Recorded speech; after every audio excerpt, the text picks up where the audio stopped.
And you're live on Joy News today. Let's begin with the local chairman of the New Patriotic Party NPP at Zangum near Wale Wale in the northeast region, who has threatened to lead a campaign to vote against his party if the government fails to repair the road to the community before the 2020 general elections. Mohammed Salifu is demanding the NPP government fixes the 6-kilometer Zangum Wale Wale road, which according to him has been in a deplorable state, or risk losing their votes. Elias Utanko reports.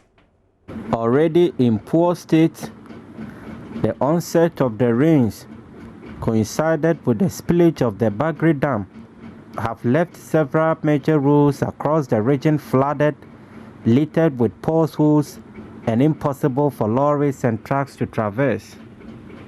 According to residents in the area, poor state of the Zangum Wale Wale road was causing lots of unimaginable suffering to them as they are unable to transport their goods and seek essential public services at the municipal capital.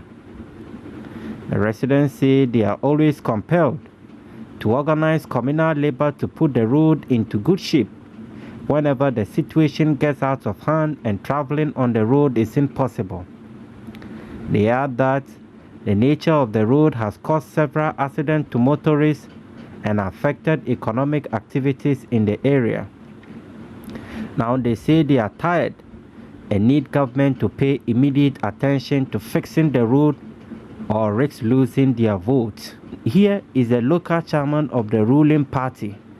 The same Kansam the Sahawa or Kanya Grabble Nyala. This road has been in bad state for a long time after it was gravelled during the time of Honorable Nabila Suleiman. It has since been in this deplorable state throughout the period of Atamils, John, up to Nana, and still there's none to rescue us. They continue to promise us. So I, Chairman Sochira, have already informed them at the district assembly that MPP will only win if the road is fixed. If the road is not fixed, MPP will lose here. In politics. So my Mali, Wabuga Jinuma, Cable Mali, Wabugo Puji, Dalakandayalva. Other residents also spoke to Joy News. And if looking at this, the road is just about 5 kilometers, not even up to 5 kilometers from here to Wale Wale. So, in fact, it's a very big headache to us, to the community. Myself, I was attacked by armed robbers because I can't move. The road is sandy. When it is in the dry season, it's sandy. You can't even move. So we are appealing to the authority to do something about the road. Otherwise, the community people are agitating to do demonstration. And up to this stage, the road is still like that, very poor and bad. So even this year, we are looking, the community as a whole, we are looking at it in such a way that if we don't look at our situation and come to our aid, then we will not even vote for them, because it's like they always come for their food. Whenever they get their power, they'll go away and abandon and forget about it. Our own vice president, they are not looking at how to construct the road for us. So what's the essence of we voting for them? That is our concern. They should look at our road. If not, this year we will not vote for them. However, in response, the municipal chief executive for the area explained the contractor left site due to the flooding situation. It has been awarded by the Urban Roads Directorate. Then the contractor is supposed to move to site. They were supposed to move to site last week, but because of the heavy rains, the place was too muddy that the contractor couldn't have moved. Now that the rains are now subsiding, our prayer is that by the close of the month, we should have some good atmosphere where contractors can move in. Not only Wale Wale to Zangum, Zangum to Zango to Wungu is also on progress. That one will be a reshaping by feeder roads, and it has also been awarded. Almost all the roads within the municipality, especially the major ones that are giving us challenges, the rain has exposed the roads to us, and we have seen that we have to move in quickly, and that is what we are planning for. As we speak, if you take Bugia to Bakodu, if the road is no more trouble, it has also been awarded. That one is under the SAPI project, and then they are also going to gravel it. They have to do some culverts around that area so that we can solve the problem of would be no more trouble. Ilyasu Tanko reporting for Joy News. Now, supporters of the National Democratic Congress, NDC, in the Cape Coast North constituency have massed up again at the EC's regional office in Cape Coast. They are demanding the voter ID card of the parliamentary candidate following a High Court order. The supporters on Thursday besieged the office, cursing EC officials. Now, let's go live to the place and speak with Richard Kojo Nyako. Now, Richard, all this comes after the High Court ordered the Electoral Commission to give the candidate's ID card to him, right? Yes. And so currently the card has been given to the candidate, but the candidate has rejected the card.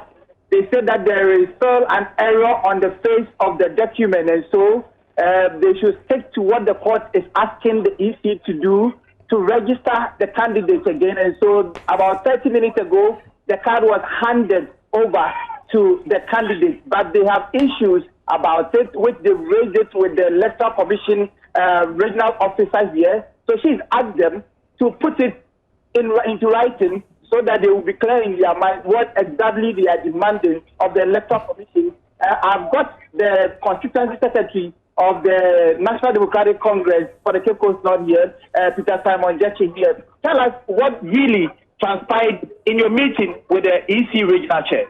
Thank you very much.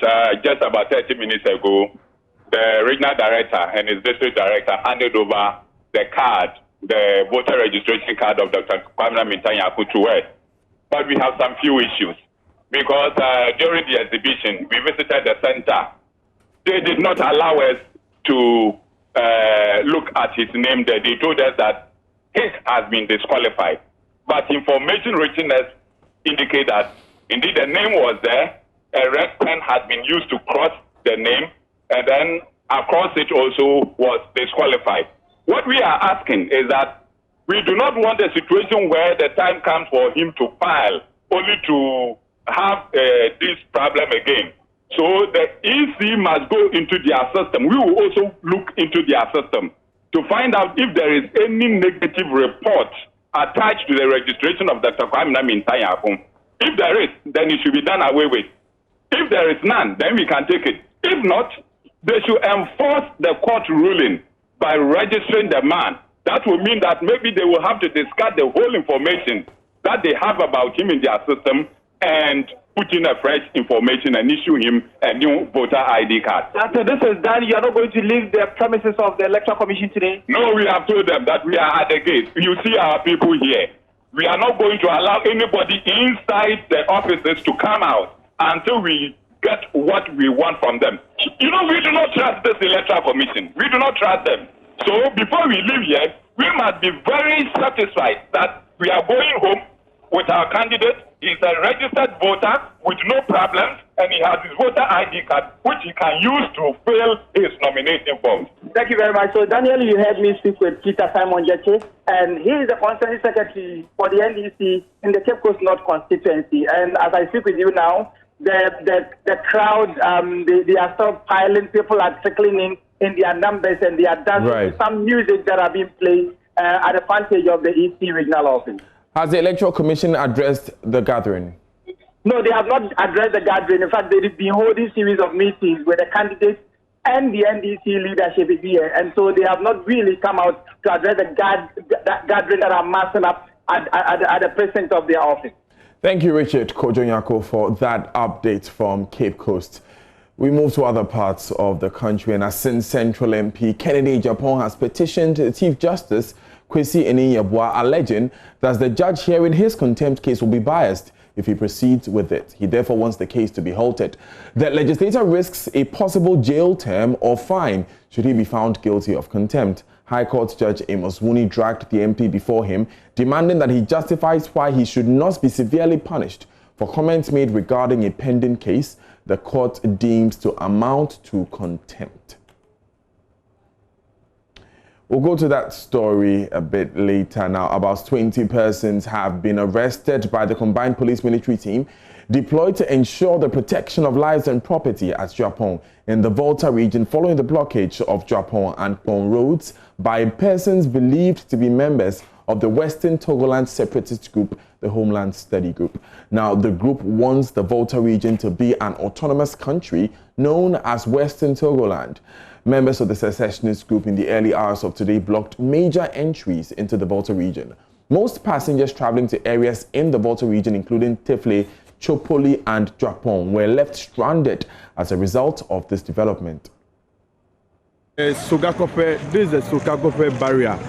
Immediately you cross the bridge. This is it. All the cars from the Aflau stretch or the Sogakope township headed towards Accra have had to park. They have had to park because ahead of them, Dover, Kotame area, that is where the Western Togoland guys have blocked the road. So no car is able to proceed beyond the barrier, which is just before the bridge.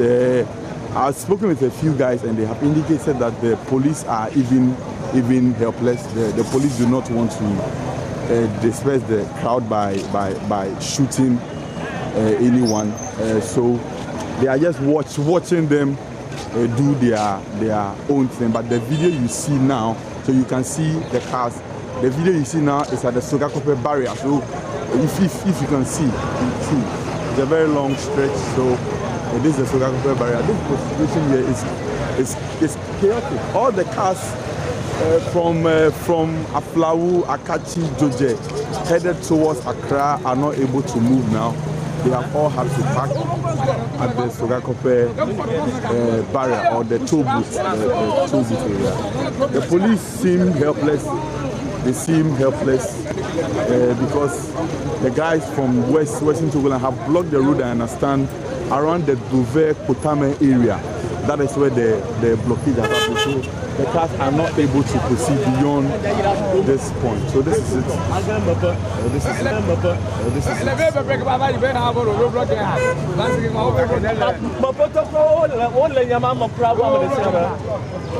Now, the police had earlier urged persons traveling from Accra to Ho, Aveime, Adidome, Mepe, Akuse and Sogakope and Aflao to be cautious on such roads due to heavy vehicular traffic. Now, the police in a Facebook post said, "Good morning, Ghana. Commuters to and from Accra to Ho, Aveime, Adidome and the towns I have named are likely to experience heavy traffic due to security operations within those areas." Now, my colleague Maxwell Agbagba has visited parts of the Volta region and he has joined us with an update. Now, Maxwell, tell us where you are and what you've observed. Well, Daniel, we're just returning from the we're just returning from the Baton hospital, I should say, and that is where the Pong divisional commander and his driver are at the moment. That they are being transported from that hospital to the police hospital here in Accra in an ambulance, and actually saw them being carried into the ambulance, and we are told that they were attacked at this dawn by these persons who are believed to be members of the separatist group. We are told that the incident happened this dawn, and I from where I was standing, I could see some plasters on your head and other bandages and other things. You know, the police team that we met, the counter-terrorism unit, also moved in, and they've moved into the Volta region, and they quickly moved to the Baton hospital, where they are helping with the transportation of the divisional commander and his driver to the police hospital, you know, for further treatment. We are told that the police officers at the Meta police station were actually held hostage by some members of the group before they subsequently, you know, attacked the divisional commander and his driver. So as it stands now, we're still in the community. We do not, what we cannot confirm is whether or not persons who are connected to this attack have been arrested. The men on the ground, the personnel from the counter-terrorism, you know, unit of the Ghana Police Service, and then the SWAT team are not willing to give us any information. But as it stands now, we are driving back to the community, where we're told that further operations, will continue. But coming all the way to the Volta region, I mean, there was some point where we saw security checkpoints being manned by soldiers and the Navy. And what would happen is that you have them quickly do some random checks and ensure that no unscrupulous persons actually entering the Volta region. So security really is very tight. We just got to the Mepe police station. I can see two police crowd control vehicles here. The team has just stopped here, and I'm sure they're going to do an assessment of the situation here, Daniel. So, Maxwell, hold on just a moment for me. Let me go to Kofi Siao, who is stationed at Japon. Kofi Siao, related to what Maxwell has said about security is the arrest of about 20 persons. We understand that you've been following that part of the story. Kofi, can you hear me? Hello. Great. Daniel. Yes, 20 people arrested, right? Yes, that is true at Japan. If you come here right now, as I speak with you, there is a military truck, and the truck is keeping these 20 people. And I cannot confirm whether they are part of the group that caused the disturbances this morning. But what we are thinking is that the police, as part of their operations, were able to, arrest these 20 people. So these are suspects we can speak for now. Right. What have the police been telling us? Well, they have remained tight-lipped on the whole incident. They said they're waiting on their superiors to come before they could, come in public to speak about anything. But what we are saying, what we are gathering this morning is that they are all around. I can see some military men also passing right now. And so the situation here is that there is tight security at Japan. As has been reported across the, on the routes to the Volta region that we use today, do we know anything more about these people who were arrested, Kofi? Daniel, I cannot say anything more about them. Right. But I want to imagine that they are members of this Homeland Study group that has been operating in the Volta region for a while. Kofi, thank you so much for joining us with these updates.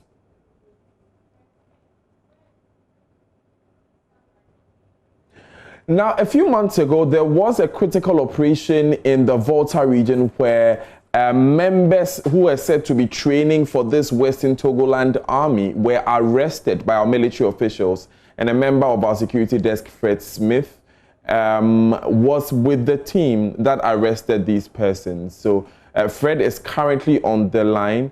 We know that now, Fred, before you come in, a man with a flag looking like that's displayed by the Western Togoland group hoisted on his motorbike and attempting to cross the Akuse substation to Japan has been arrested. So Fred, tell us more about this arrest, this latest arrest. Well, in the wake of what happened this morning, we understand that the security reinforcement was called in here, and so there's heavy security at the Bond Dam site. As I speak to you, the military and the police. In fact, where I'm standing now, there is the formed police unit vehicle with heavily armed officers on that. The Minister for Energy himself, John Peter Amewu, is here and is receiving briefing from the engineers here at Bom Dam. I understand that the secessionist group came very close to this dam and claiming that the land belongs to them and that the dam as well belongs to them, and so they were taking over. The police was able to overpower them. These were about 6 men. But not too far from there, they saw about 20 other people who were also approaching and claiming to be owners of the land, members of the secessionist group, and therefore the police called in reinforcement, seeing how serious this is. All these things were happening at 3 a.m. In the night. And the understanding, according to the Akuse police commander, is that they had set fire at the exit point of the dam, and so they needed to step up security, and that's what has resulted in this. As we speak, the police is saying that the situation is under control because they have security on the ground. Right, and let me just inform viewers that the man in the grey polo shirt sitting by a gutter now on your screen is that man who has been picked up.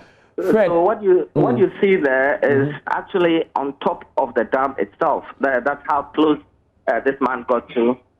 He was searched, but he didn't have any weapon at the time the search was conducted. So he's been picked up together with his motorbike and the flag he had hoisted on it. So, Fred, and you have seen these people's military, in quotes, in training before. It looks like this was a coordinated attack to annex the power plant and then go ahead to block the region from entry. Yes, indeed. You recall that in February, I was in the Volta region in a thick forest where there are young men they have recruited to train as the military were disbanded and were also arrested. Right. We know that they have also displayed videos and photos showing some other people who have been trained to be part of their military. That our security did not get hold of them. And, well, I've just gotten to the location where they burnt tires, so that's not too far from the dam, Daniel. Not too far at all, about 2 minutes walk from the dam itself. That's how close they came. Fred Smith, thank you very much. Be careful out there. And we would come back with more details of this story when we've gathered more. Let's go back to that story where the Asin Central Member of Parliament, Kennedy Ejapong, has petitioned Chief Justice Kwesi Enin-Yeboah, alleging that the judge hearing his contempt case will be biased if he proceeds with it. He therefore wants the case to be halted. The legislator risks a possible jail term or fine should he be found guilty of contempt. Now, High Court Judge Amos Wuni dragged the MP before him, demanding that he justifies why he should not be severely punished for comments made regarding a pending case. The court seems to amount to contempt. Now, Mr. Ejapong's lawyers have since taken the matter to the Chief Justice, as well as filing another application asking that Justice Wuni is restrained from hearing the matter. Joseph Akable has joined us with more. Joe, explain to us the basis of this bias claim the MP is making. And so according to the MP, at the last date, that was last week Friday, they informed the judge that he had filed an application at the Supreme Court challenging his jurisdiction to hear the matter because he's not the judge that Mr. Ejapong was referring to. And they said the judge did indicate that he's going to proceed with the matter and actually give them more time to file additional arguments to convince him. And so they hold the view that as it stands, the judge has taken a position on the matter that he does have the power to proceed, even though they say he does not have the power. And so they say that should he be allowed to proceed with the matter, it will amount to a prejudice and a bias against their case. And so they sent a petition to the Chief Justice on the matter, asking that he intervene and get the judge to halt hearing the matter. Now, Joseph, we know the matter was to be heard today. What transpired? And so after they had informed the judge of this particular petition they had filed and this request that he has made at the High Court, the judge said he's fortified in the legal position that nothing bars him currently from proceeding with the matter. As it stands, no higher court than him has told him not to proceed with the matter, so nothing stops him from proceeding. And so they proceeded to read the charge against Mr. Ejapong and asked him to state his plea. He pleaded not guilty to the contempt charge against him, after which the video recording was played in open court. And in that recording, you hear him use the words stupid, foolish, among other words against a justice of the court. And so after the recording had been played, the lawyers did ask for time, as they had indicated again, that they want a copy of the audio recording and to respond directly to it. And so the case has been again to Monday, and the business for the day is that Mr. Ejapong's lawyers are to respond to the case against him, i.e. to explain whether or not the video recording that was played, the words that were uttered in it, whether it amounts to contempt or not. If they think it does not amount to contempt, which is pleading not guilty, they have to lead evidence and justify why it does not amount to contempt. Tell me about the demeanor of Kennedy Ejapong today.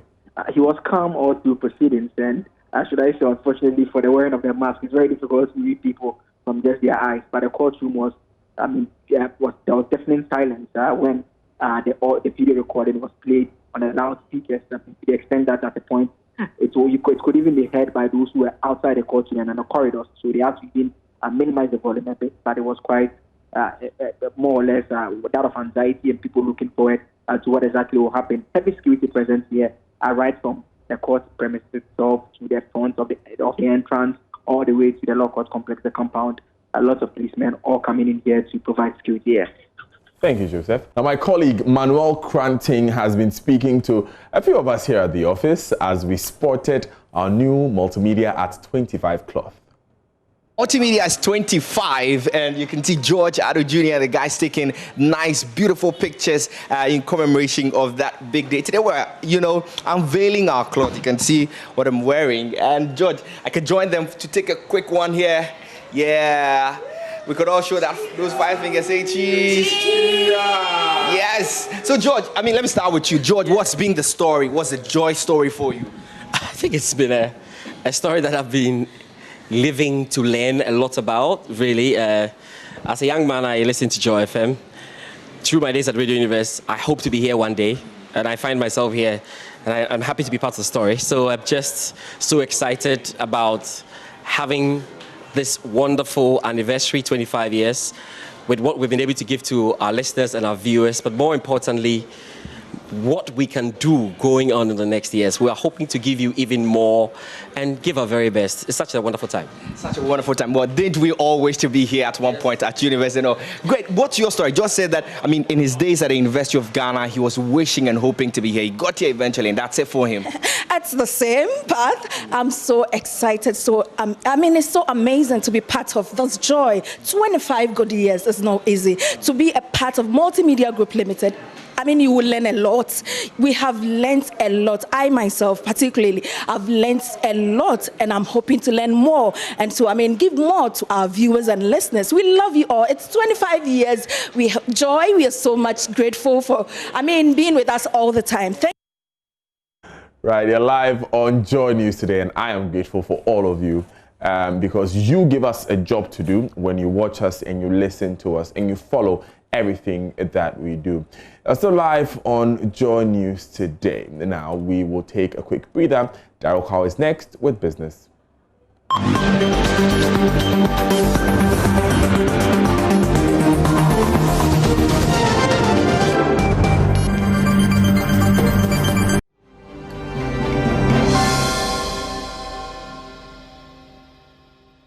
Good afternoon, everyone. Welcome to business. My name is Daryl Kwao. Most rural farmers have not been able to access government's COVID-19 stimulus package. That's according to the Peasant Farmers Association of Ghana. Head of Programs Charles Naba says most of these farmers don't have the necessary details to claim the stimulus package.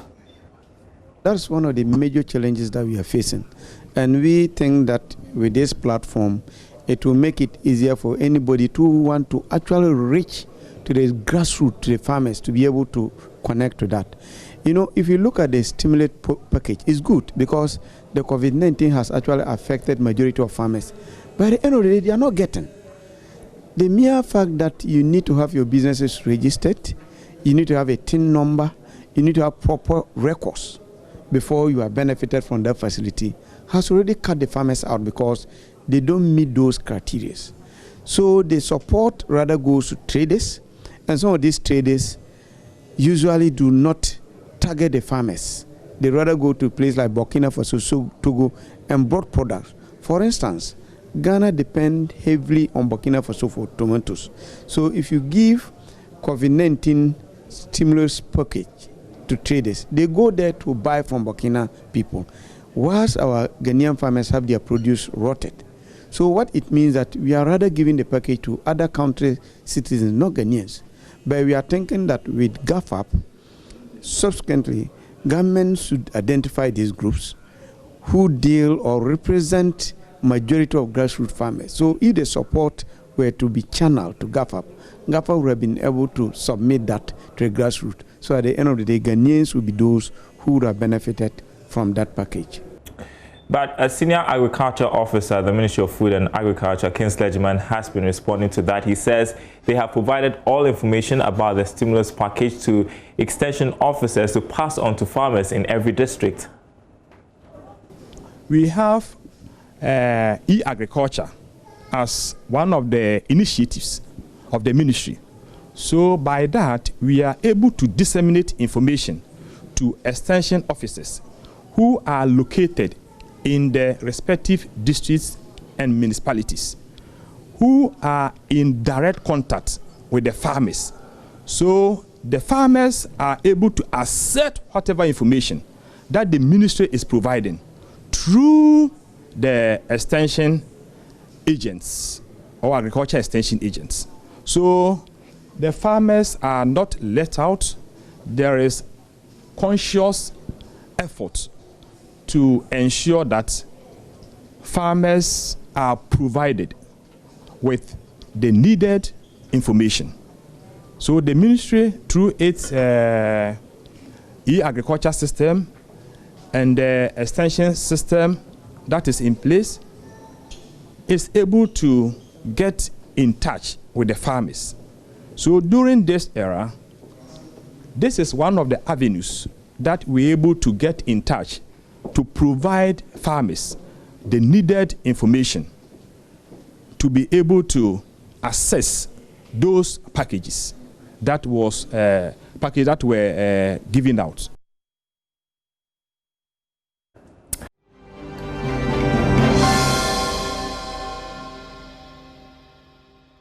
Hello, good afternoon, and welcome to the sports segment with me, Ore Kuampo. Before we start from the biggest story on the local scene, and that has to do with the Ghana-friendly match versus Equatorial Guinea, which has been called off according to the Ghana Football Association. Now, the match, which was supposed to be played on October 12th, had to, be called off earlier today due to some, issues being faced by the Equatorial Guinea team. There's more in this report by Joy Sports' Haruna Mubarak.